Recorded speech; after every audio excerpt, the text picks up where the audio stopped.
Hang on. It's been almost a year. Should be able to do better than that by now. Let's have a look. Alright, if I push that up there and tinker with that, throw a bit of that in. Yeah, that could work.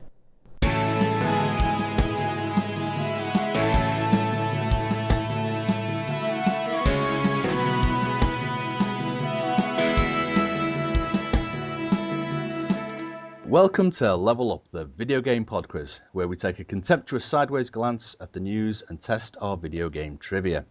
I'm delighted to say that joining me to test their knowledge of the industry that we call games are Steve Fulton. Hello. And Hany Gohary. Hi.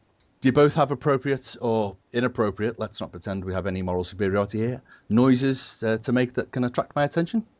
Yeah, I'm poor, so I'm going to stick with my clap. Awesome.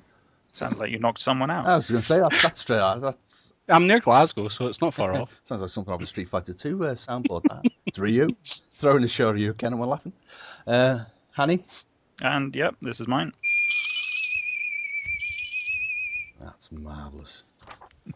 That's right. So before we start, obviously video games, love them. What have either of you been playing this week? What have I been playing this week? Oh, Mario Kart, yeah. It's not this week, but I have been going through a sort of backlog of loads of games I've gotten out of bundles or off Steam sales over the last several years. So I sort of recently, in the last month or so, finished Tomb Raider, the new one, obviously, which was actually loads of fun, better than I was expecting, but didn't have enough tombs to raid, which is a valid false advertising. Yeah, funnily enough, I only recently finished it myself, and had a similar thing. Played it through, thoroughly enjoyed it, but again, I'd seen this written in reviews about it before I played it, and having played it, I couldn't help but think of those comments again. And why is it called Tomb Raider?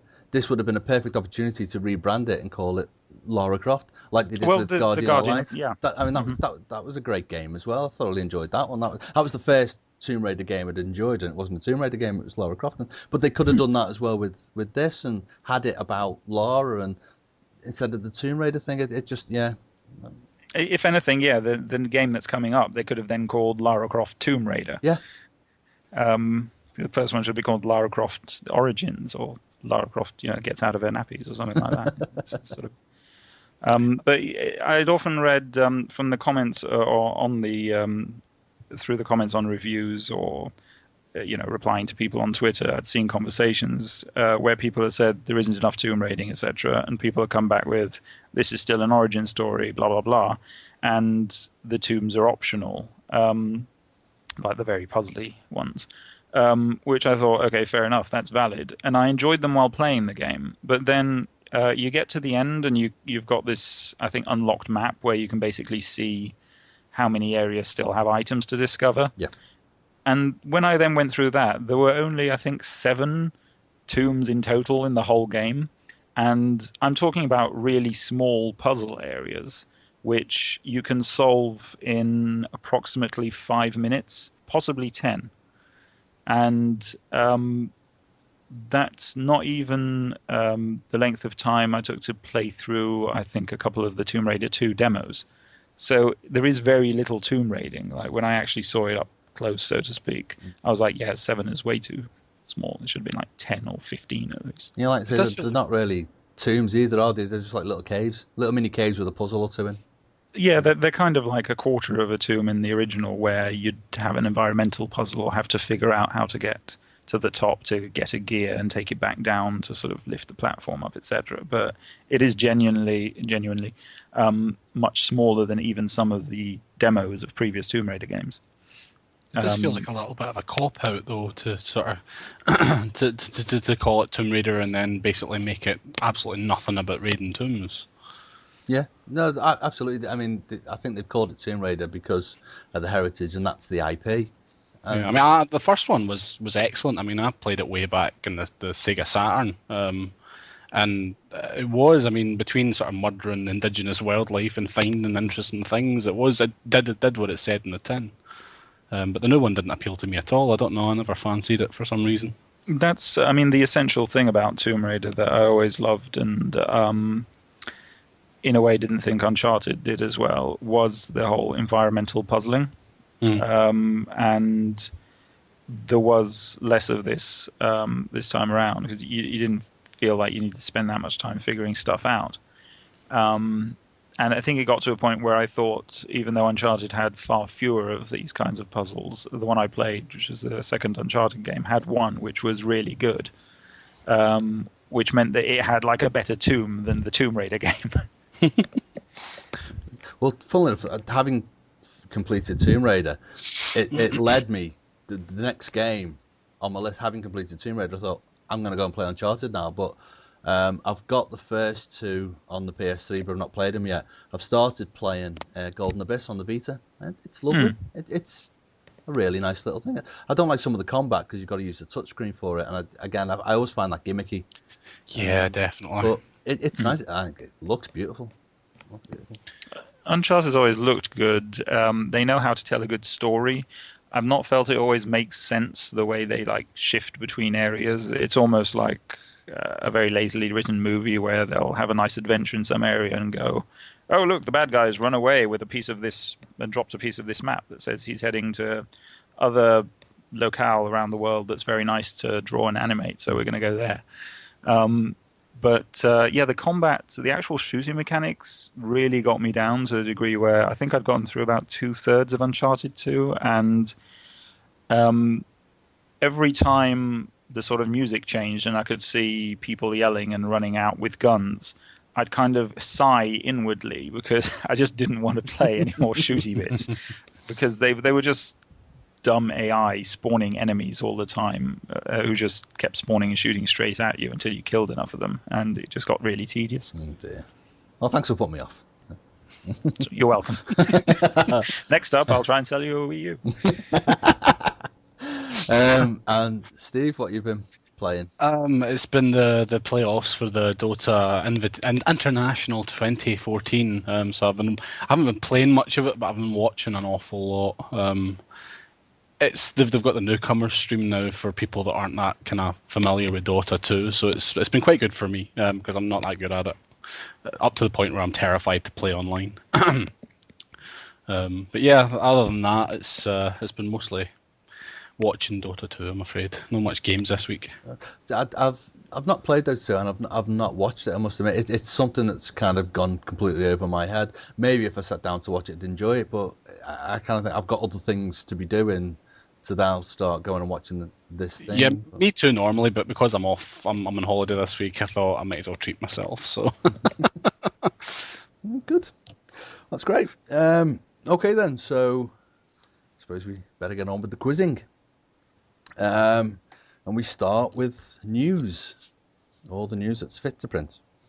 As ever, there are 6 imaginary boxes for you to choose from, which will lead to a question rooted in a news story from the past 7 days.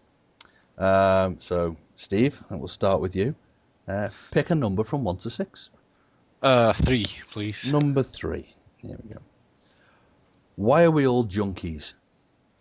Oh, this is the Sun and their claim that gaming is more addictive than heroin or cocaine or some other drug. Yeah, it's more sensationalist nonsense, really, isn't it? I'm assuming that's it, anyway. It is absolutely right. Yeah. You didn't say anything there, and I thought I went off on a tangent.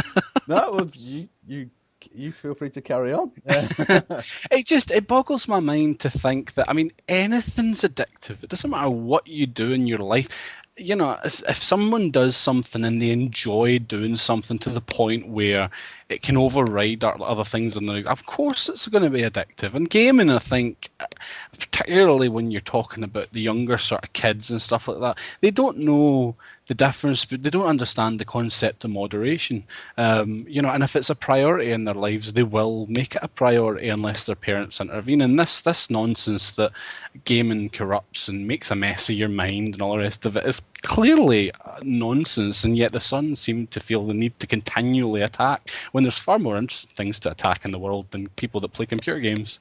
Yeah, It's, wholeheartedly it's, agree. it's part of the stupid blame culture as Yeah. well, where like the Sun coming out with that, but also, and I hope I'm not ruining another question, but probably not. It's not directly gaming related, but the Federal Trade Commission in the US now trying to sue Amazon after they've already sued Apple and gotten some payout over the kids in America basically fooling their parents into entering a password and then buying as much as they can before the password lock comes back on their mobile devices.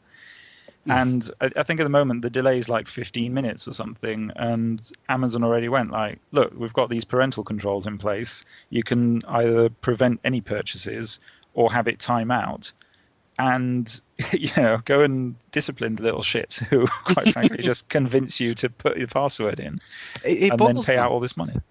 It boggles my mind because I mean, when I was a kid, if I took my mother's bank card and wandered out to a shop and spent hundreds and thousands of pounds worth of it, I would have got slapped.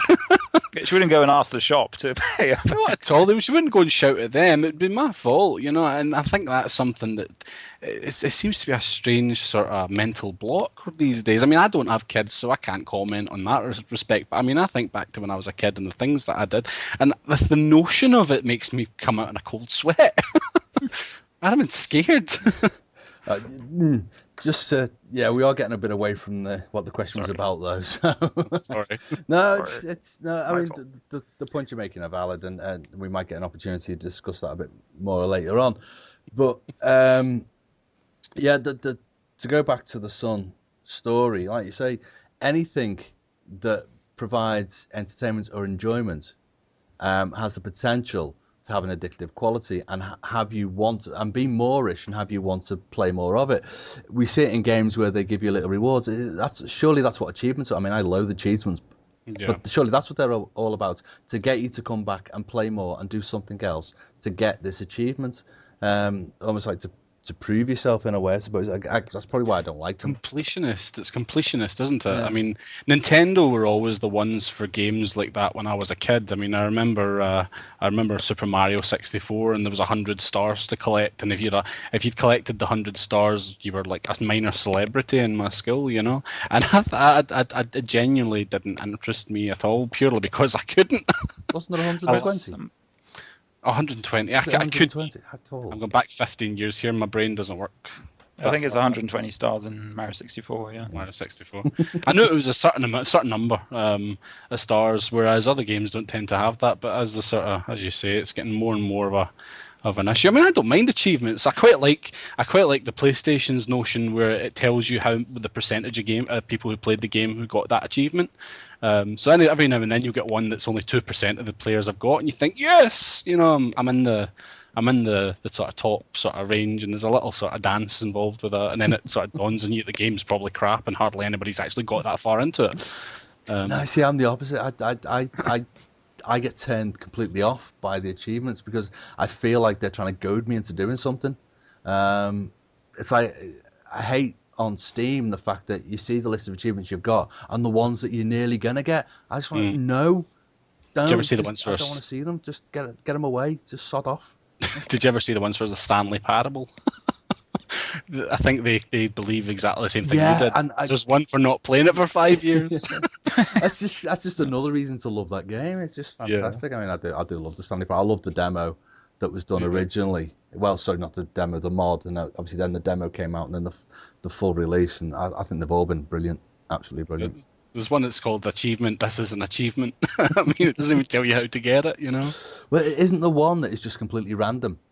That only so many people are going to be given it, and they're not going to be given it for any particular reason or something. I'm sure I read that somewhere. That's probably it. That's beautiful. That is just beautiful. Play Stanley Parable for the entire duration of a Tuesday.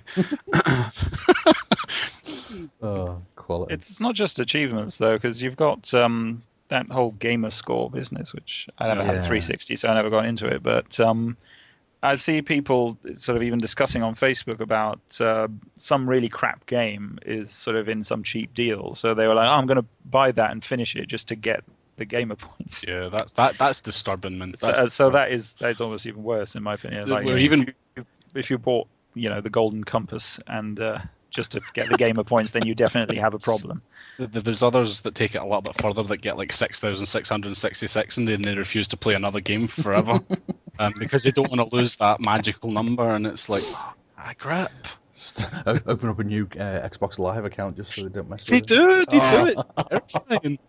Absolutely terrifying. People. All right, yeah. So absolutely spot on, Steve. This was the story that the Sun ran a story claiming that games are as addictive as heroin. A claim that has been largely denied by the professor that they quoted in the story. Bless them. Hany, number 3 is gone, so pick another number between 1 and 6. I'll pick 6.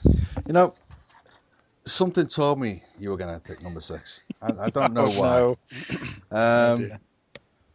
Who might be up the river without the option of a paddle as an IAP? Oh, dear. Rivers and paddles and oh crap. Wait, hold on. Is this this is about a movie I haven't watched in ages, isn't it? Nope. Nope. Purchases and Remember the clues in the question. yeah, I'm trying to think of anything river or water related. That's probably not the right direction. No. I'm going to pass it over to Steve. Yeah, you'll have to pass it. Do you want to go with it, Steve? Yeah, I'll have a guess. Is this about EA and the Dungeon Keeper thing where they're no longer allowed to call it a free game because? No, it's not. Oh no, I'm lost then. I'm afraid to say I don't have a clue. See, that crossed my mind, and then I was like, wait, there's nothing water related about Yeah, Dungeon I was the Keeper. same. I was thinking when you mentioned IAP, it's in-app purchases. Yeah, no, I don't know then. and then I was wondering about anything alien related. Yeah, I'm really going to enjoy listening to this back. You know, up the river without a paddle as an IAP. So we've got river. Up the river being you know, a term to describe somebody who might be in trouble. Without an in-app purchase, Amazon. Oh, crap. Oh no! Whom the US Federal Trade Commission have started legal proceeding against to have Amazon return money to customers whose children were able to make unauthorized in-app purchases. In my mind, we'd already covered this. You couldn't write that. Oh my god! Okay. Can points count retroactive? As soon as you started talking about it before, I was sitting there thinking, oh dear. But, you know. Doesn't it count when I can see the future? That was uncanny. That was definitely uncanny. I'm genuinely goosebumps right now. So, but as you were saying, Hany, you think the FTC are wrong in their actions? I take it. Yeah, I mean, I thought they were wrong when they were whining about Apple because I've seen, you know, I used to work with Apple devices all the time, and I've seen all their protective measures, and it's just ridiculous. It is just completely ridiculous. You know, I'm one of Apple's biggest critics, but I was like, you know, leave them the hell alone. No, see, I'm a little bit on the fence on it, but certainly as far as Amazon's concerned, I support FTC's movement against Amazon more than do against Apple, because like you say, Apple gave you the option right from the bat to enable password protection. Now, you can argue that people should know about that when they buy the device, but the counter argument to that is Apple's supposed to make devices that are so simple that you can use them even if you don't know anything about them. And that was the disconnect for me in the Apple case. So I had some sympathy, but equally I kind of thought, well, no, if you're going to buy this device and you're going to give it to your kids, take the time to learn what you're doing. Yeah, it's a 500, 600 pound device, depending on what you're buying. So you better take it seriously. Whereas with the Amazon device, originally there wasn't any password protection. Then there was password protection, but the minute your password went in, you didn't need it for every purchase. It's like you could put it in and it would work for the day or something. So I've got a lot more sympathy with customers in this case. And again, when you've got kids, it is easy just to give it to them and say, right, there you go. Yeah, I understand you being on the fence. I mean, one of the articles I read did say that Amazon now have, or even like before the FTC actually brought it up with them, they do have a measure in there for either a half-hour or 15-minute timeout. See, But I it's just, don't even like that. I think it should be every purchase. I mean, that's how I have my devices set up. Every yeah, purchase requires the password. So if either of mine want something, they can't do it accidentally. They've got to come and ask me for it, and I check it. And again, even then, I may say no. I'll have a look at it, see what it is, and again, check, make sure it's age appropriate and all stuff like that. I never yeah. just punch a password in and hand it back to them. And that's where I'm not sympathetic to parents when they just punch it in and treat it, this is your babysitter for the next half hour. Play on Yeah, that device. that is one of my bugbears, the whole babysitting thing, or basically parents who can't be bothered to even be interested in what their kids want to buy or play, etc. Yeah. That's probably why I'm kind of harsher against it, because for other examples of just parents not really bothering or giving a damn, is I've seen like mothers with like 5-year-olds or someone in game, and where the 5-year-old's got a hold of some Mario game or Mario Kart or something else which is relatively high quality, and he's trying to decide between two games which are good, and then his mother will kind of be a bit fed up, so she'll spot Shrek or something they've seen in the cinema and gone, here you go, you enjoyed the movie, don't you want this? Oh yeah, I was having to explain to again. I felt like slow motion slapping it out of her hand. Yeah. It's like today. My daughter loves Minecraft, like most kids do, and I was made up when she wanted to buy it, and yeah, absolutely fantastic. Yeah, you can have that. Superb, great stuff. She also wanted XCOM, and part of me is super proud that she wants it, but I can't let her have it because it's not age appropriate.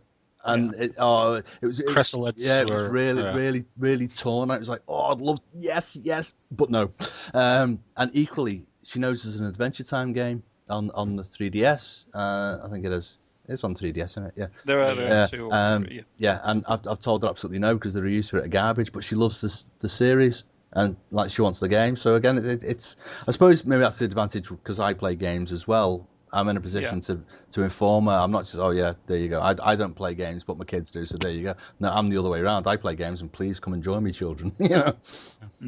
It's funny how that there is a sort of there's a middle ground there, because you get parents that are like yourself who are quite happy to sort of bring the kids into the sort of their interests, and then you've got the ones that don't seem to grasp that sort of middle. And I've actually got a friend who bought his son a PlayStation 3 for his Christmas, and he when I said to him, what games did you got? He says, I got Grand Theft Auto 5, and I'm like, okay. He says, that's for me. He says, I got Modern Warfare 3. And I looked at him again. He says, that's for my wife. And I says, all right. I said, what game did you get for your son? He says, some Shrek game. And I'm sitting, and I'm like, okay. I was terrified you were going to say Angry Birds. Nobody would actually pay £40 for a game that you can get for £1 on the phone, or am I just been misinformed? I haven't bothered to look at sales numbers because the world might end. I know, I'd be terrified looking at it and seeing it sold well, because you just think to yourself, what are people doing? Well, the thing is, you can walk into any Tesco and look in the soft drinks aisle, and you will see Angry Birds cans of soda. So yeah, I think it's probably doing okay. Hey, Halo Lego, you know what I mean? Yeah. In fairness, those are very cool. I would genuinely spend my own money on them, but if my girlfriend would allow me to sit them on top of the TV, but she won't. So. But it's the fact that they're aimed at kids. Yeah, you got games that aren't that age appropriate, but they're making toys for them. And again, there's a line there that shouldn't be crossed. Well, you know, it's funny because I mean they're looking to obviously make money from all segments of the market, and if your game or your movie's not good for the younger segment, their logic is, let's make money out of it by turning it into a toy or turning it into something, you know. I mean, most kids I think that would buy Halo today wouldn't know what Halo was, because it's not really that kind of good. Yeah, yeah, I would agree with that. Halo finished at 3 for me as well. They should try and tap into that, borrow some of the notes from Nintendo and release like Halo Kart or something. Oh, Jesus. Everybody for hogs. Oh, God. Right, let's move on. Right, yes, Steve, 3 and 6 have gone. Pick a number. 1. Number 1. Number 1. Who has the key to the boss's office? Oh. Who has the keys? This is sparking something, but hang on a second. Who's... Oh, no. My brain... Do you know my brain's reeling through tweets? That's really bad, that. Nah, don't know. I genuinely don't know. I'm sure I've read something, and I'm no doubt when the answer comes out, I'll go, but I can't think of a single thing, to be honest with you. No worries. Hany? I'm still going to have to think of it. I don't think I've done my homework properly. I just quickly glanced at the today's gaming drama website, and clearly haven't been spending enough time on Twitter somehow. The key to the boss's office. No. I'm still reeling from the Amazon thing, so I can't think straight. All right, I'm going to have to tell you. It's Cliffy B. Blazinski, who's returned to games development following his departure from Epic a couple of years ago by announcing his new studio, Boss Key, and its free-to-play arena FPS project Blue Streak.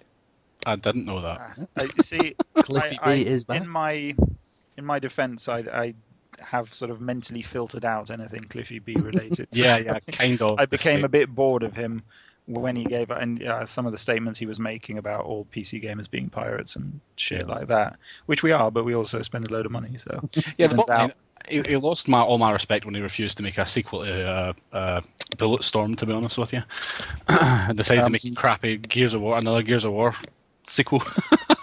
Yeah, and Gears of War, I mean, it peaked with, like a lot of series, last generation peaked with the second one, and then it was just pointless making a third. But yeah, I did see a passing tweet in reference to Blazinski F2P, and that's all I recall. So yeah, I didn't see the studio name, unfortunately. I don't know. It's interesting about Gears of War. I mean, I really like Gears of War. Like you said, I've not played the third one, but I thought 2 was really good. 1 was okay, I thought 2 was really good. 1 was fun with friends. See, I'd never played 1 with friends, but I did play 2 with friends. Played it single player and multiplayer. Enjoyed it both ways. But what gets me about Gears of War is some of the mechanics in that game are really good. I know we mock it to a degree, but the cover shooting is really well implemented, and the reloading is fantastic. And I can't believe nobody's taken those 2 core elements and done something else with them. Maybe even applied them in a first-person shooter, particularly the loading, because I don't know. It just made me feel like, especially in a tight firefight, and your ammo's getting low. It's like, right, I'm going to reload now, and it's not just about pressing the button. It's about getting the timing right so you can get another shot off. And I found that really exciting and really enjoyable, and I'm surprised nobody else has kind of picked up on it. I do. Sorry, go on. You said that. No, I was just going to say it is in other games. I don't think it's in a first-person shooter, but I'm pretty sure I've come across the time and reloading mechanic in a couple other games. But they generally are indie games. Nice. I'm trying to think of a couple of names off the top of my head. Carry on. Sorry. No, I was going to say we do mock it occasionally, but I do respect it for being one of those games that's important to the last generation, I suppose we should call it these days. Like Gears of War and Uncharted and such, we sort of tried out a few other things, either gameplay-wise or sort of storytelling-wise, and did it well. I'm just saying they could have moved on. Both those series and actually God of War, even though that started at the PlayStation 2 era, I think sort of peaked in their second games and then just started rehashing stuff after that.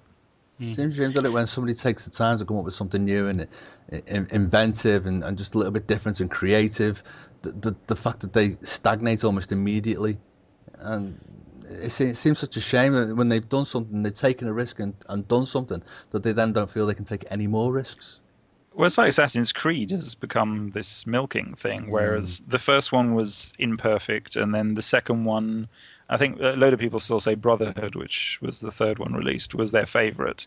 But they've since just kept rehashing things every year to the degree that there isn't any time to innovate. I mean, there are ridiculous bugs in each and every version, and weird AI that is just sort of dumb because there was no time to improve it, and they didn't need to because it was like some NPC that you talk to once and then move on, which is a shame. just going back to the talking about Gears of War. I mean, I mock it as you say, you know. But I did. I mean, the first one was a kind of defining moment for me on the Xbox 360 because there was I know this seems like a strange thing to focus on, but there was a stage where it was raining, and it's like you're in a forest, and it was the first time I think I'd ever seen such amazingly detailed running water running down the sides and running down their armor, and I remember thinking this is amazing. And then I think the biggest issue I had with the original Gears of War was the third person thing. I get eye strain quite a lot when it comes to sort of third person shooters, and I did have a bit of difficulty with it, but I was playing it with a friend and I thoroughly enjoyed it. As for the second one, I never actually got to play it. So I can't obviously comment on the second one, but I enjoyed the first Gears of War. I mean, I certainly think it was a good game. And his motivation for making the sort of cover shooting that you were talking about was a game of paintball, allegedly. He was, and that was the idea. He wanted that feeling of being hunkered down and being vulnerable. And I genuinely think he hit the nail on the head with it. I thought it was I'm inclined to agree. But it's one of those kind of things, as you say, that they start to churn out the sequels, but I think there's probably there must be a middleman somewhere in the development process that goes, no, you've innovated enough. Let's just, keep what people like, and they don't realize that it's, something epic is only epic the first time. It's that whole problem of that they haven't perfected. If there's no real formula for what we call gameplay, I mean, there are certain things that people know now to do right. Put some but even like I was going to say, put some form of tutorial in there. But even tutorial and starting levels in several games are terrible. Mm-hmm. I recently tried out Killzone, whatever the new one is, on a friend's PS4, and the whole beginning of that game, nothing happened except for I think 10 to 15 minutes. I think I pressed a button once to fire a gun. During a cutscene, and then it was taken off me by some woman who then kicked me and dashed off. And that was, like I said, the whole 15 minutes. And in my mind, I was just going, this highlights how good the opening to Mass Effect 3, which I was playing last year on Wii U, is, because the opening and tutorial is great. There's a bit of talking, political stuff, a major attack, and then you're running along, getting a weapon, dodging stuff, getting used to the cover, saving a few people, and getting out of there. That opening scene was like, it highlighted how good that was compared to Killzone. Yeah, Killzone's the only first-person shooter I think I've ever played that puts you in a game with a gun that has no ammunition. I mean, it starts you off with a gun that's like a robot. It changes from a sort of machine gun, assault rifle type thing to a long-range sniper thing, and it has no ammunition because they're too afraid in case you might shoot yourself in the foot. At least that's my logic. And it only gets worse from there. Dear. Doesn't sound good. It's very pretty, though. I will say that much. It's very pretty. Oh, yeah. Yeah, definitely. Marvellous. Hany, we've got 2, 4, and 5 left. So another question for me to screw up. 4. Number 4. What's out of the box and onto PC? Out of the... I feel like I'm clearly not helping you. Not very good with questions. Something is getting released on PC, clearly. Yes. And it's no longer on the box or in the box. Come on. You can do this. Oh, God. I don't know. This is no longer on the box. Or in the box. Or with the box. Thanks. That's not really helpful. No, I'm going to have to pass it over, aren't I? Oh, dear. Okay, Steve, do you want to have a go? We were so bad at this. Generally, it went much easier. Like the first episode last season, it went so quickly, and I was like, "Oh, we're pretty good at this." I wasn't expecting it this time. Yeah, I'm reasoning it out that you're saying it's quite clearly a game that was exclusive to Xbox, but it's now coming to PC. But okay, I've got not necessarily a game. Oh, the Kinect. The Kinect is coming to the PC at a stately price of $200. There we go. There we go. Oh, God. I was trying to think of a game that was coming to PC. I never even thought of the hardware.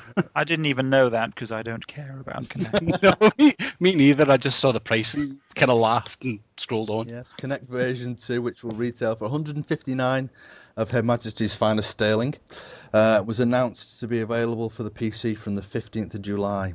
So they can't give it away with the Xbox One, but they think PC owners are going to spend 159 quid on it. They did that with the original, didn't they, though? It was like $79.99 on its own for Xbox or something, and then it was like 110 or 120 or something on PC. But, I mean, we all sit like a meter away from our PCs anyway, at the most. Who's going to... Oh, I suppose, yeah, if you're going to get a Steam box and other... You're going to get used to living room PCs and... you're going to shout at your PC. I genuinely can't think of a single game that would be improved with the notion of Kinect. I can't think of a single one. The only one I could think of is if in Splinter Cell they basically let you go, "Hey!" That would work. I mean, that would only work. That'd only be fun once, You know what? They should make a fighting game which has speech recognition and basically. You just stand in front of each other, your avatars or whatever, stand in front of each other, and you hurl abuse at each other, and projectiles get sent and hit them in the face, basically based on how bad the insults are. That sounds like the greatest game ever. Yeah, that would just have, actually, like, someone walks in on you playing this game, and you're just going, "You mother bleeping son of a bleep, I want to bleep your bleep up the bleep." It genuinely sounds like the best game ever. I would buy it. I would buy it purely because as a Scot, I'd be very, very good at it. We invent swear words as we're going along. It's bonus points. But yeah, I don't understand. I mean, there was a video as you're talking about the original Kinect being hacked to work on the PC. I remember seeing a video and they had it recognizing individual fingers. So they had like a Minority Report thing going where certain finger gestures would do things. I mean, stuff like that is pretty cool. But let's face it, it's never ever going to replace a keyboard. Even a mouse. It's never cool enough to be worth that money either. It's clunky. I mean, I always found it very clunky and very. I mean. I don't know. I mean, it's the whole notion stand at a particular distance away from the camera, unless you're like me and you're a bit chunky, in which case stand another 3 foot back. And it was fun when you're drunk. That's a drunk game. See, like Guitar Hero, What I like about Kinect is its ability to be an inclusive device for people who can't use controllers. Like kids, again, I'm just thinking specifically, again, my kids here, because we have had a lot of fun times with the likes of Kinect Adventures, Kinect Sports, Kinect Disneyland. They're a great tool for kids, and sometimes it's hilarious watching them play. My 3-year-old absolutely adores Fruit Ninja Kinect, and it's brilliant watching him play it. It's hilarious. He's diving around the living room, and it's brilliant. So from that aspect, I think it's great. For that, it's as good as the Wii was at getting people who don't normally play games or fan the notions of holding a controller with 27 different buttons on, and each of them buttons can be augmented to do other things as well. Terrifying. Here's the thing: in your hand, shake it, you can play. Here's the thing: if you can stand up, or even if you can sit down and wave your arms about, you can play. I love the idea. I love the idea of it being good for people with disabilities or somebody who's incapable of using a mouse and keyboard the way we are. That's actually a very, very good point. I never really thought about that. I did attend an event, actually. I'm just reminded now by that Special Effects were holding, where they've got they showed me this device they've got, which looked slightly similar to Kinect, but was like light years beyond. And it was a camera that tracked your eyeballs, so you could play, I think it was Colin McRae Dirt, just using your eyes. And obviously it had a steep learning curve, getting used to not actually moving them too much. But I did ask one of the spokespersons or developers they had there, is there a way to harness existing consumer technology? But he was like, no, I mean, Kinect is still years away. that camera alone, I think they said cost them like £3,000 to £5,000. So it's not quite there yet, and I'm guessing the new one probably isn't either. But I wouldn't have thought yeah, so. I mean, applications for people with disabilities certainly is probably one of the best things that Kinect could be used for, and I don't think Microsoft market it enough in that department or shout about it. I don't think they did enough research on it, and I don't think they gave it to enough developers before it was launched. I think again, I look at Kinect and I see potential, but I don't really know what that potential is, and I don't think Microsoft do either. The only thing that really I ever wanted to try out on Kinect was waving my hand about to move through the Netflix queue and then picking a movie, and I don't think that was worth the money. You get bored with it and start talking to it instead. That's actually quite good. Yeah, shouting at it. Yeah, it doesn't always recognise my voice. And I don't think I've got a particularly strong accent, but never mind. That's because the parental lock, it doesn't recognise sexy coming. Bless you. Right, moving swiftly on. Steve, number 2 and number 5 left. Okay, I'll go for 5. Number 5. Why might UK development be less taxing to Europeans? See, I don't know the specifics of this, but there's... I do. Well, do you know what? I'm going to pass it over because I don't know the specifics. I glanced at something. Yeah, I'm not entirely sure, so pass it over. Go on then, Hany. Okay, brace yourself. UK video games companies can now apply for tax breaks in the UK, and as long as they pass a British cultural test. And details of this were finally finalized. Anyway, at the end of March, and are being pushed through the last kind of pieces of red tape through government now. But yeah, they can apply right now for this test, which is, I could go on about it for ages because I read all the regulations, but they're basically to determine whether it's either most of your development, like over 50%, is in the UK or an EU country, and that most of your expenditure is there as well. And then you get like extra points for basing it on a part of British culture or an old British story or something written by a British author, etc. But yeah, it's something that the games industry has been campaigning for years, because I looked back and remembered attending a talk at one of BAFTA's events back in 2010. So yeah, that should help us to claw back some developers from Canada, because they've recently decreased their tax breaks for the games industry as well. So yeah, good news for British gaming. I never would have got that. Never.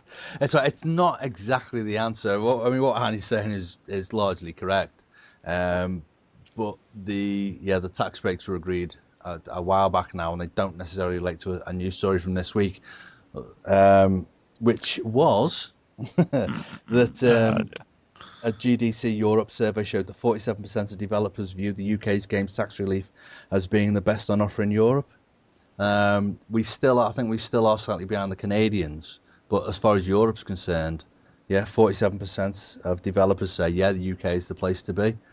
It's much better than France, I think, at the moment, which might specify, I think you need to be they've got a minimum threshold of budget, so it sort of cut out a lot of indie developers. Yeah, less than 10% of developers favoured France. So, yeah, UK. We can't win Eurovision, but European development, let's go for it.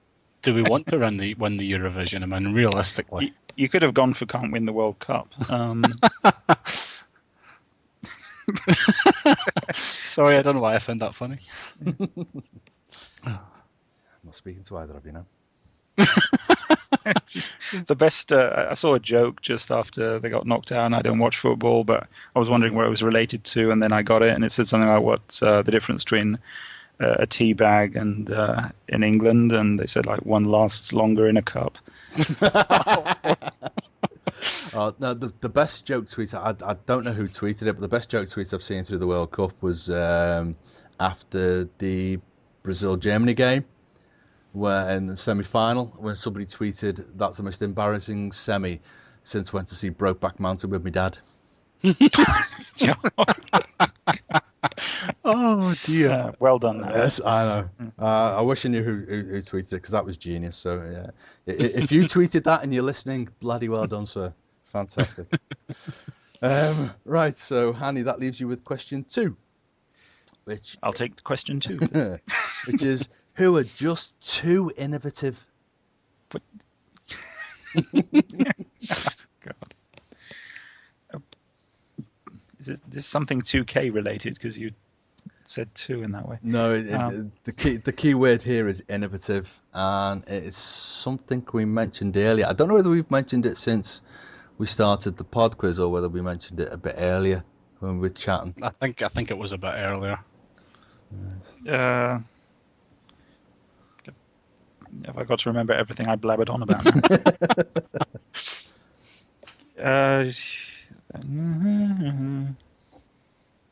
PS4?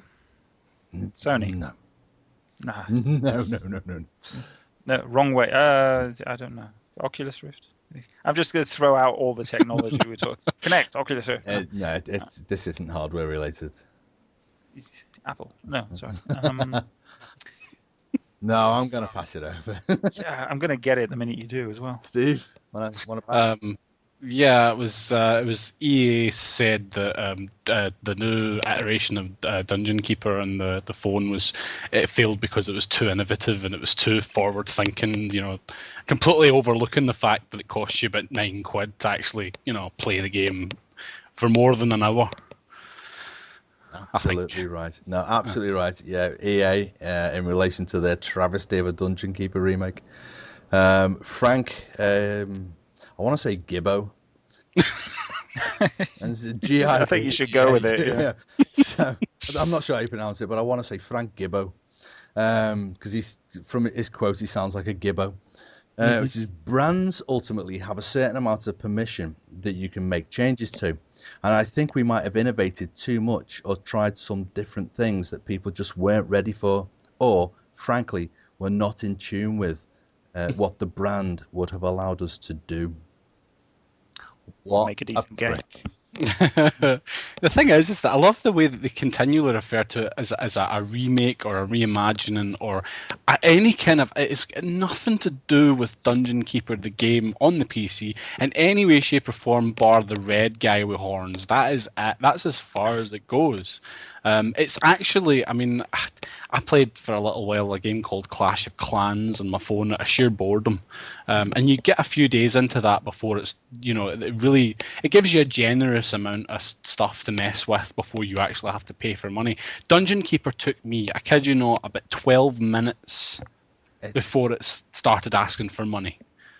It wasn't even. It was the ridiculous degree of it. Like, again, I don't play that many mobile games, but I've seen a lot of them. I read articles. I'm familiar with the free-to-play techniques. But I tried out Dungeon Keeper to see what the fuss was about, so to speak. And just trying to carve out an area for the first room or whatever that you wanted to build, they set a price on each block you're carving out. Like, it would have made more sense if they set a price for the whole room. But each block literally was either like 3 minutes, and I think the worst ones went up to like 24 hours. There was a couple more than that, I think. But this is the thing. Do they genuinely think that is what constitutes a game? It's not even a game. It's not even. I don't understand who thought that was in any way, shape, or form acceptable. And then they talk about it not being a bit, as you say, it was not. People weren't prepared for it. People weren't. Who? At what point in the future are we going to accept that it's going to cost us £1 every time we want to bulldoze a block in a game? I cannot understand how they can be so disconnected from their customers. What I forgot I was playing recently, because we talked about Tomb Raider so long, but I recently went and looked at my GOG.com library and downloaded Theme Hospital, and like halfway through playing that, when I got to the slightly more difficult levels and things started going wrong or people were puking everywhere, I just started thinking, how much it would be ruined by someone then adding in-app purchases to solve your problems instead of having to realize, I've not put enough toilets down or hired enough handymen, or I should change around the seating so they're not all cramped into a corner with all these drinks machines and stuff. And it would just unbalance it so much if you could just pay it and get through the game. Yeah, absolutely. It's just something that I've never understood the notion of, because they're looking for money from the kind of people that, I mean, somebody who would download Dungeon Keeper and play it is somebody who remembers it fondly and wants it on their phone, not some random person, that's quite happy to play The Simpsons Tapped Out and spend money every week so that they can build a new donut place or whatever, I can't remember what it's called, Donut Lad or whatever his name is, they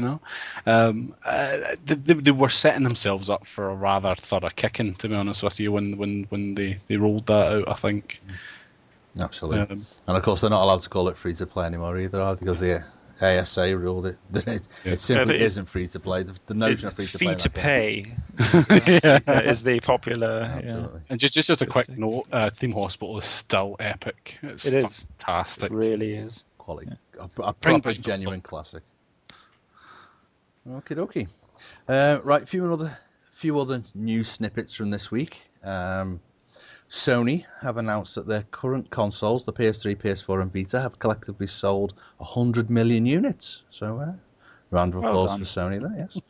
Games on mobile and tablet platforms sell more than utility or creative apps, with 85% of the top grossing titles being games. Are we surprised by that? Not really. People get bored out of their minds. I'm pretty sure games make less money on mobile, though, because amidst all these articles I read about people whining at Nintendo to go mobile, and other people taking the pains to explain why, include companies like Disney, Capcom, and Square Enix, who, in all their actual earnings reports, keep explaining how the mobile sales haven't met their forecasts. And yet, I think it was Capcom last year received a bit of criticism after saying something like they've sold, I think, 1 to 2 million copies of Monster Hunter 4 on 3DS, which had gone over their expectations and increased their profits by so much. And then as a result, they were like, so we've got more money to put a greater percentage of expense into mobile gaming. People were like, where's the logic in that? Yeah. Again, my biggest issue. Sorry, go on. Go on.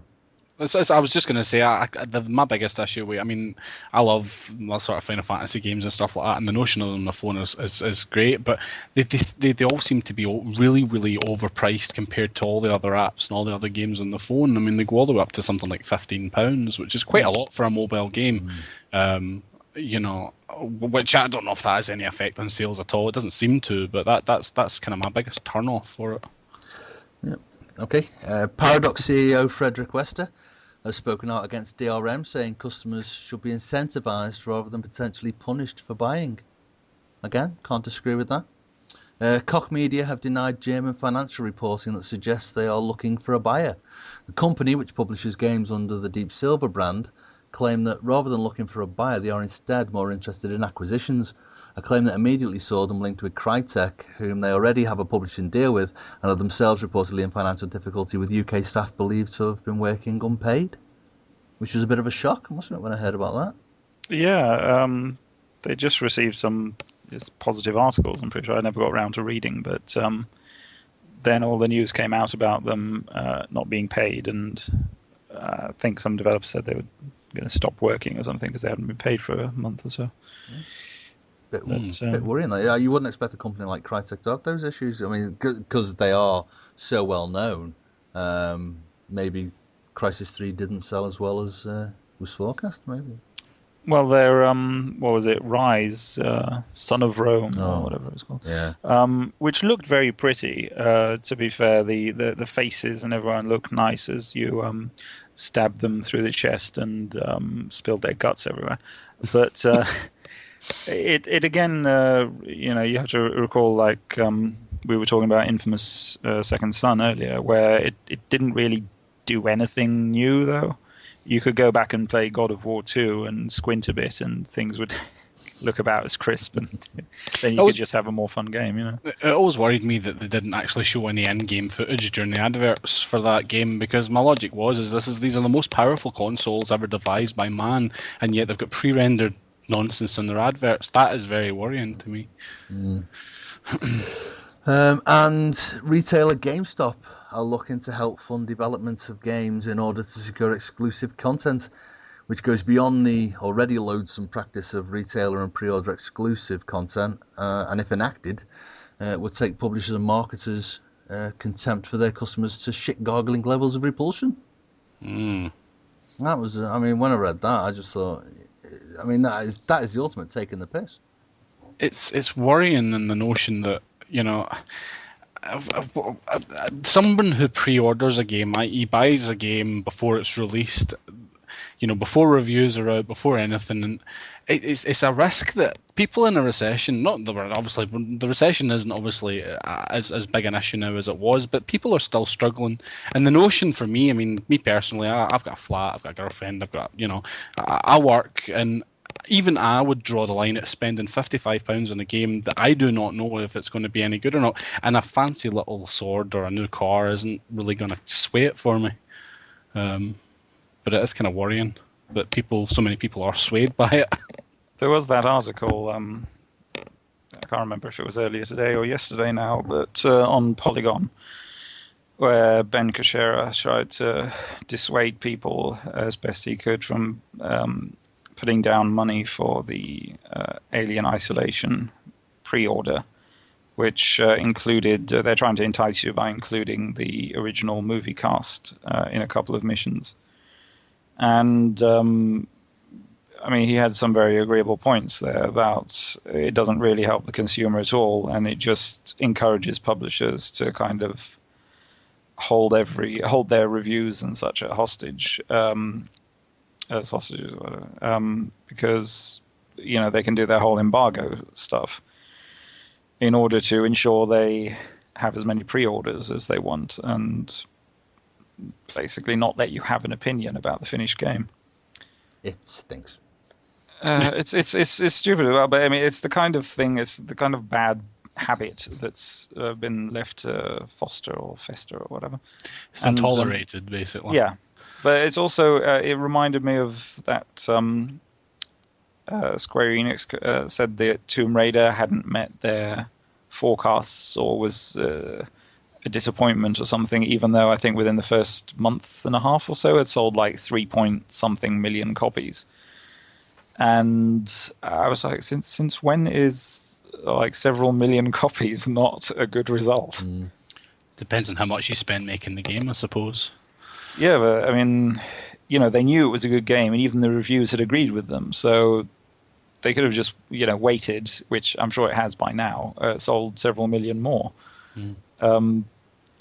Whereas, I don't know, having that mentality just kind of puts a whole downer probably on your marketing team as well as the development team when you're told, oh, we're disappointed with your latest game, even though you've sold millions of copies. It's very negative. Again, it's this thing, isn't it isn't about lifetime sales, it's about launch and month one sales. It's mental. Absolute madness. They just walk away. Yeah. It's a strange concept because, I mean, it's one of those scenarios where they've put the ceiling so high that a game can't be a success in any other way other than to meet that target, you know. And if a game, I mean, I don't know, I mean, talking about movies in particular, I mean, if they make back you know, more than it costs to make them, then they're worth it. Whereas they have to have this markup on top of what what the game costs to make and all the rest of it, and sometimes it is so mind-bogglingly unrealistic. It's terrifying. But all it does is it encourages developers to take less chances, and therefore you end up with less games that push the mold, and then eventually at some point in the near future we're all going to be playing the same game every single year, and there's going to be no flair anymore. It's just going to be, we're just going to have one game which is an RPG with shooter, racing, swimming, golfing elements. Yeah. I'd play that. Yeah, actually, that does sound pretty good. Yeah. That sounds like a proper open world game. Yeah, I like it. That. Well done. Sounds like Playboy Simulator. Oh, you have to spoil it. Oh no, not play. I've already Just played let me that. clarify. I mean, I'm the man, as in you being driving fast cars, then playing golf, then going for a swim. That's what I meant. I didn't mean the actual magazine or anything. I was going to say, I already played that. I got a virus. It wasn't very good. Robert Downey Jr. Simulator. Does that work better? Oh, yeah. Yes. Oh, yeah. That's what I meant. There'll be an Iron Man level in there, so. Oh, that would be cool. Easter egg. Yeah. Fantastic. Right. Time for, I'd say quick fire, but they're not going to be that quick. So, fingers on your buzzers or claps ready, whatever. Which game character turned 33 years old this week? Ah, Steve just got in there. Was it Sonic? It wasn't Sonic. Ah, okay. I thought I'd read something. Never mind. You did. But he wasn't 33. There you go. Okay. How cruel am I? What a nasty Evil. piece of work am I? Annie, do you want to have a go? yeah, I can't remember who. I'm sure there are two of them. It's Mario, and I'm going to guess Link is the other one. No, it's not Mario either. Really? Really? Oh, God. It's Donkey Kong. Oh, crap. I knew it Jesus. was someone. Donkey Kong was released who's in the other one? arcades on the 9th of July 1981. Before my Sonic's time, I'm about afraid. 30, yeah. I thought there were two of them that were 33. Was that? Well, technically, if Jumpman is Mario, then they're both. Back when he was a carpenter and not a plumber, yeah. Yeah. Yeah. So the answer is Donkey Kong. Bless him. Okay. Donkey Kong is featured in many games, often appearing alongside other members of the Nintendo character catalogue in titles such as Mario Party series, the Mario Kart, Diddy Kong Racing, Smash Brothers. But can you name 5 Donkey Kong games that received a European release in which he features as the protagonist? How Quickly. does this? I still need to think. Okay. Go on, Hany. Right. Donkey Kong 2. Okay. No. Yeah. No. What? Oh wait, sorry, no, that was his Donkey Kong Jr. Whatever his son. Okay, scrap that. Donkey Kong Jungle Beat. Okay. Yeah, Donkey Kong Jungle Beat. Donkey Kong Country. Does it count if I say Donkey Kong Country twice? No. Actually, he's only in the first one. Okay, that's 2. Donkey Konga. You gonna allow that? Yep. Good. God, I can't remember. Donkey Kong Jet Race or whatever it was called. You know the one I mean. Yeah, but it wasn't called Jet Race. Jungle Race? Jungle Jet.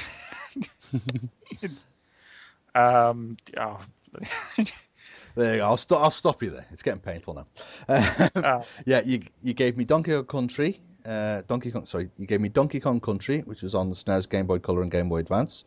You gave me Donkey Kong Jungle Beat, which was on the GameCube and Wii, and Donkey Konga on the GameCube. So you gave me 3, but there are 11 games. So Steve, if you want to try and jump in with 2 of them. The racing one I can remember was Diddy Kong Racing. I don't think that would count because that was his son, wasn't it?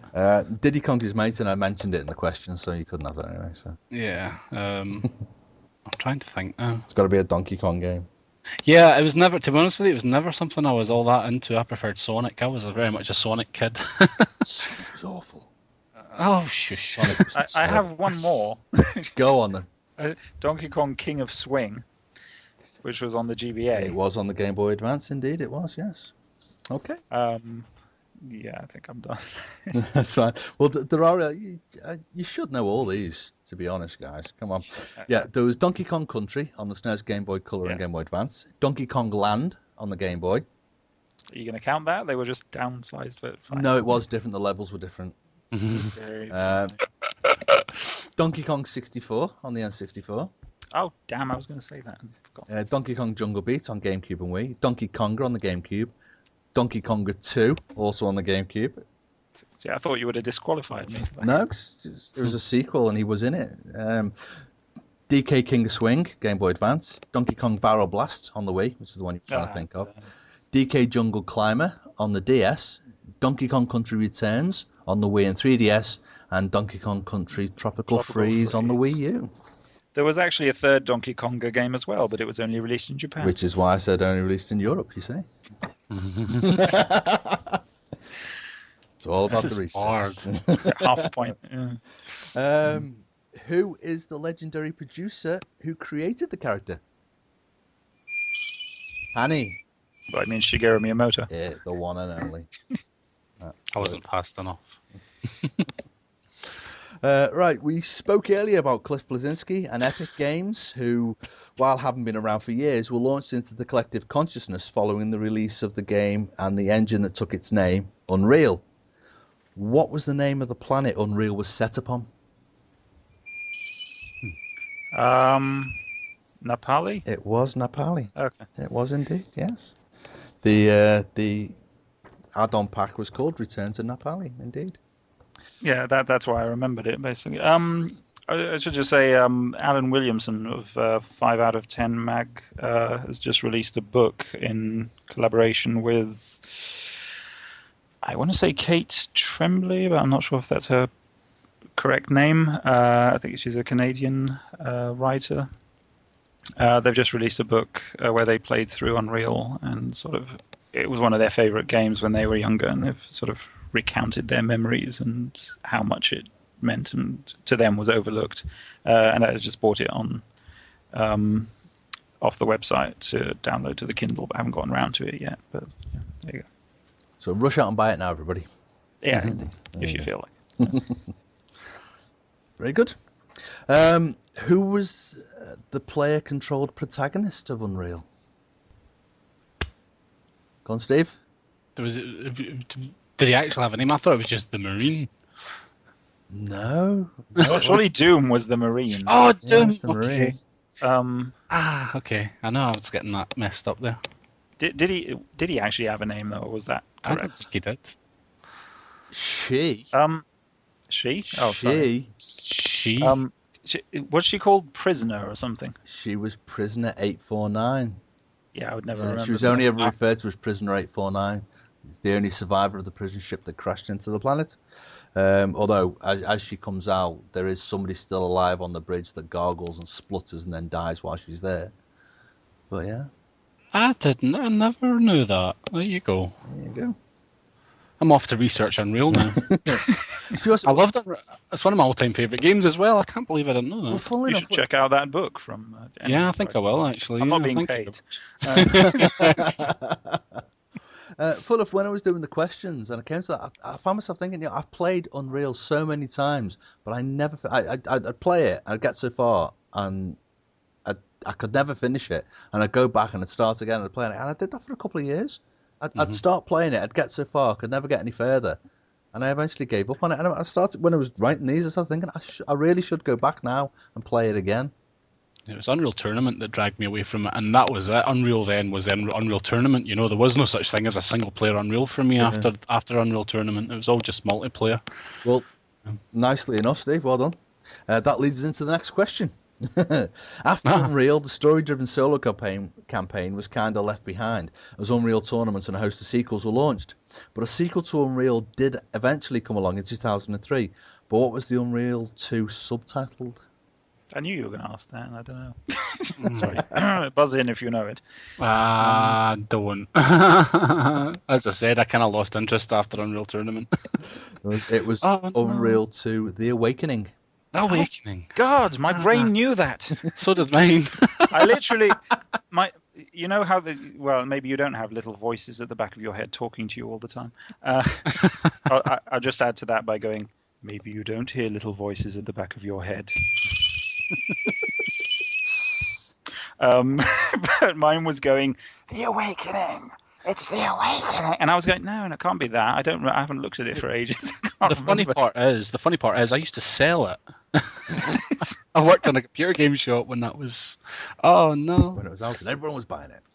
Someone asked for it and they were like, have you got The Awakening? And you were like, what? And they're like, Unreal 2. And you're like, I don't know. I never look at the subtitle. I was a PlayStation fan back then, sorry. No, it's right. Awakening was also the title of an expansion pack for which role-playing game? On Steve? Dragon Age. Which one? The first one. Dragon Age Origins. Sorry. Yeah, no, as it was. Don't Dragon make Age it Origins. Origins. That was the one with Morrigan. She was a strange character. I sincerely hope she comes back in the new one because I really want to know what the hell happened there. I've only played like the first 5 minutes. Oh no, it's like one of the greatest. Oh, if you like Mass Effect, it's Mass Effect set in. I've only ever played the first hour of the first Mass Effect. Oh, okay. I am so far behind. Yeah, I know. I've got these games again. I bought them all, and they just sit there waiting to be played. It's a curse of age, isn't it? As we get older, we've got less and less time to play these games. Absolutely. Who are the developers of the Dragon Age series? Steve. BioWare. The lovely BioWare indeed. Founded in 1995, BioWare's first game was published by Interplay in 1996. But what was it called? Steve. I clapped without thinking there. Oh no! Oh no! I know it. It's on the tip of my tongue. Sorry. No, I can't. You just, I don't. I'll pass it over. I'll know it as soon as you say it. I'll scream. But I don't know if I know it, to be honest. I never played there. I don't know. It was when was this released? 96. Wait, was Baldur's Gate their first game? No, it wasn't. Oh, to be honest, that's what I was hoping you were going to say. Yeah, I knew you'd be hoping for that. Because who was it? Fallout was Bethesda. Were the Billy Bethesda back then, or was it someone else again? No, it was Bethesda, but again published by Interplay, I think, wasn't it? Or, was it? Thingamajig. Probably. Yeah, it was Interplay. And Planescape Torment was Black Isle, I think. Yes. So BioWare didn't release Baldur's Gate. No, they did, but it wasn't. It wasn't released. It wasn't their first game. Because Icewind Dale came after it. So. Yeah. No, their first game was kind of like a MechWarrior clone, and it was called Shattered Steel. Oh, I recall that name, but I didn't know it was that. So do I. No, that wasn't what I had in my head. That wasn't what I was thinking of. Oh well. Noise. Next up, Namco Bandai announced this week that they will be publishing Slightly Mad Studios' Project Cars. As the game is about driving cars, you may not appreciate that CARS in this case is actually an acronym. So, what is CARS an acronym for? Cars in the game. I never paid attention to the acronym.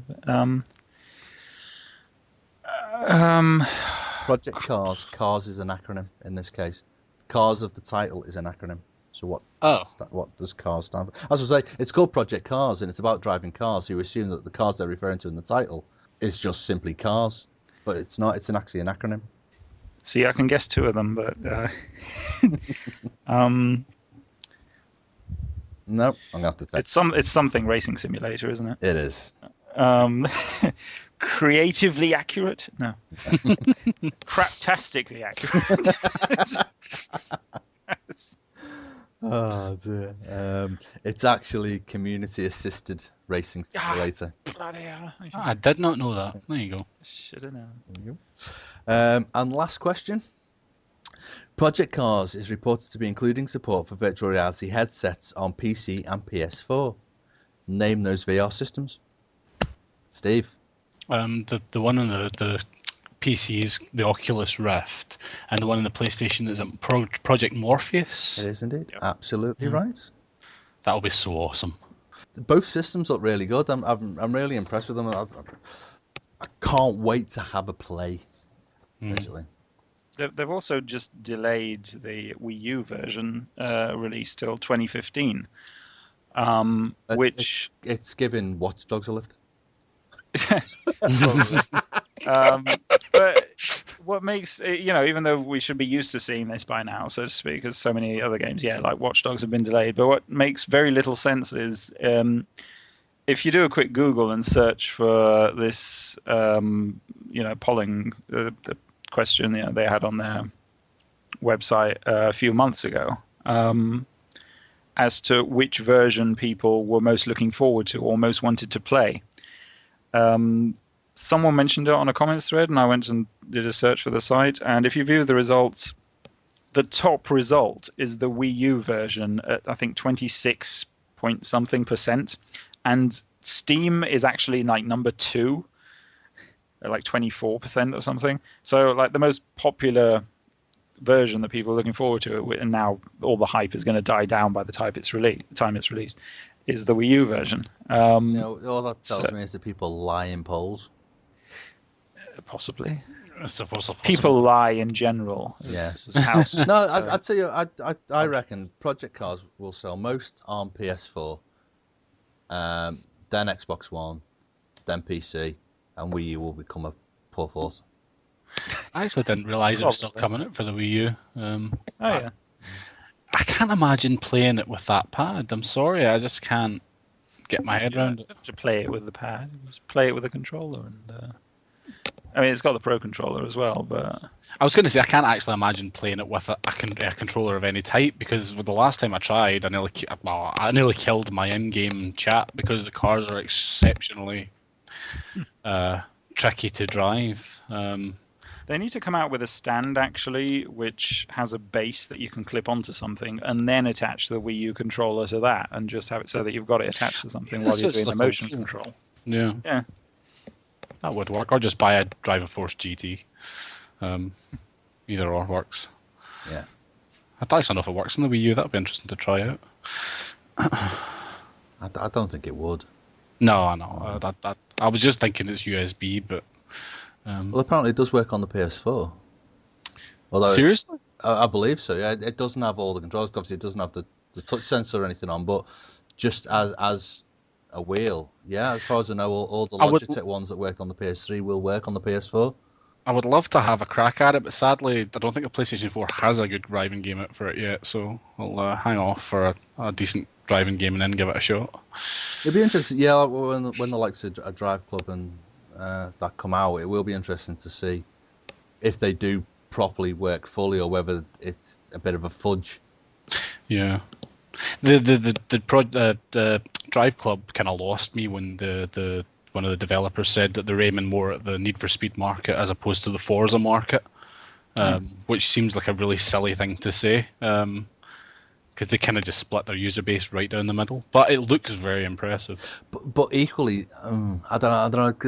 It's like the grid argument in it. You want it to be a little bit arcadey and not too much of the sim, because we have the sims, and I think people who are into proper driving sims will be more likely to go for the likes of Project Cars or Assetto Corsa, and not Drive Club. I think Drive Club is more of a game you're going to want to sit down and play with your mates. Because that's the way they're pushing it. And the idea is, you and your mates who've all got a PS4, sit down, play this racing game together, cross-country drive, convoy style, messing about. That's that's the Crew, is it not? The cross-country one that's modelling the entirety of the United States of America in it.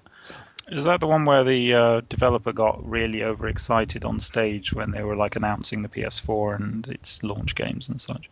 Possibly. I didn't. Yeah. But yeah, because there's the Drive Club's more. It's actually racing, but they're they're ace in the hole, so to speak, is the weather system.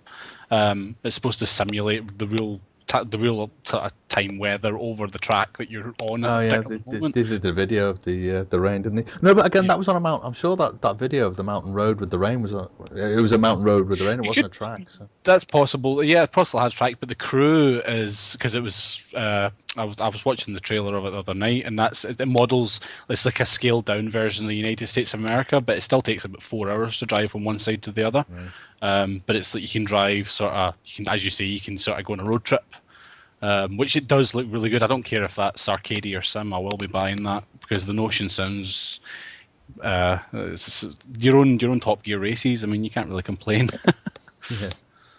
As long as Kev has Truck Simulator, he's happy. Hey, don't be knocking Truck Sim. Euro Truck Sim 2, fantastic game. Agreed. Fantastic. Right. Well, that's the end of the show, chaps. That's the end of our quiz.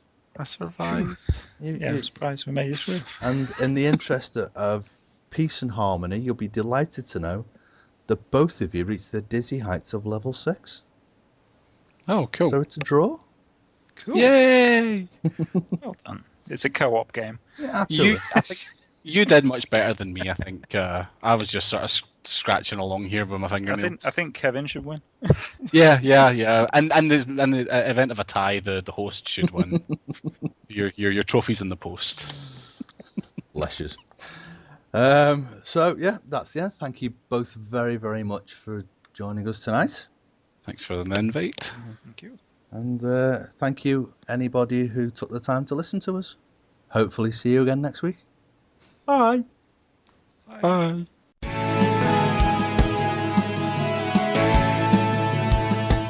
Level Up was hosted by me, Kev Furlong, and was a Fairly Whirly production.